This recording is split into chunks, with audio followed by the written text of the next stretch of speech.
дар шаҳри Душанбе курсҳои такмили ихтисос барои мураббиёни гӯштини тарзи озод ва юнону римӣ ба кори худ шурӯъ намуд. Шӯрабинии мазкур бо ташаббуси муассисаи давлатии маркази такмили ихтисоси кормандони соҳаи тарбияи ҷисмонӣ ва варзиш роҳандозӣ гардид. Дар маросими ифтитоҳи семинари омӯзишӣ роҳбарияти кумитаи кор бо ҷавонон ва варзиши кишвар ширкат намудаанду баргузории чунин дарсҳои омӯзиширо саривақтӣ унвон карданд. Дар ин тадбирандешӣ беш аз 70 мураббии риштаи гӯштини тарзи озод ва юнону римӣ ҷалб шудааст. Хусусияти муҳим ва фарқкунандаи курси омӯзишӣ ин ҷалби Юсуф Абдусаломов, дорандаи медали нуқраи бозиҳои олимпии Пекин, дастурдиҳандаи Федератсияи байналмилалии гӯштин ва мутахассиси сатҳи байналмилалӣ ба иштирокчиёни ин чорабинӣ дарсҳои назариявӣ ва амалӣ баргузор менамояд.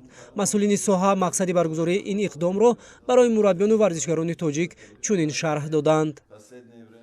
طبق نقشه و برنامه‌هایی که از جانب کمیته تصدیق شده است ما نیز امسال هدف گذاشتیم که متخصصان سطح بین‌المللی دعوت کنیم. به این مقصد ما یوسف عبدالسلاموف که این برای کشور ما برای مردم تاجیکستان یکی از چهره‌های شناخته است و متخصص سطح بین‌المللی است. دستورده رسمی فدراسیون بین‌المللی گوشتین است که با این هدف ما این کس را دعوت کردیم تا که مربیای نمادهای گوشتین طرز آزاد و یونان رومی را آموزش دهند، تجربه بین‌المللی را.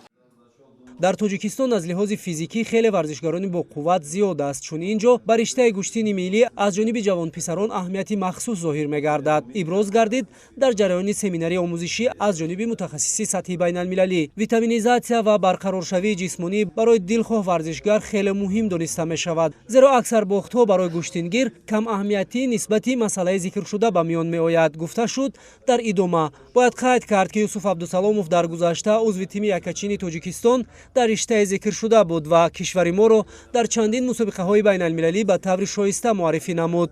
Метавон ноибқаҳрамониашро дар бозиҳои олимпии Пекин 2008, инчунин медали нуқраи чемпионати ҷаҳон 2007 ва медали тиллои чемпионати Осиёашро мисол овард.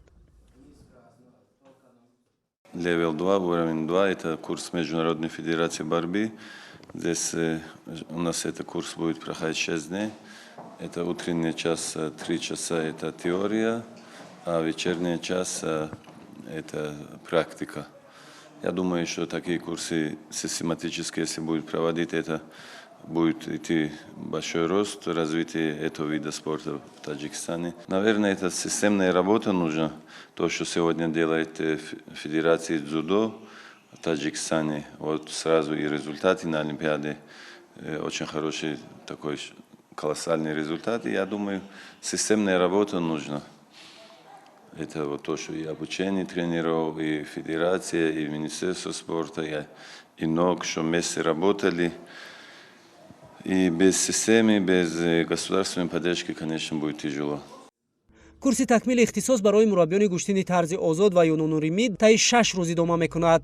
дарсҳои назариявии семинар ҳамарӯза то нисфирӯзӣ сурат гирифта, баъдан дар толори варзишии донишкадаи тарбияи ҷисмонӣ ба номи Саид Мумин Раҳимов дарсҳои амалӣ бо иштироки мураббиёну варзишгарон роҳандозӣ мешавад.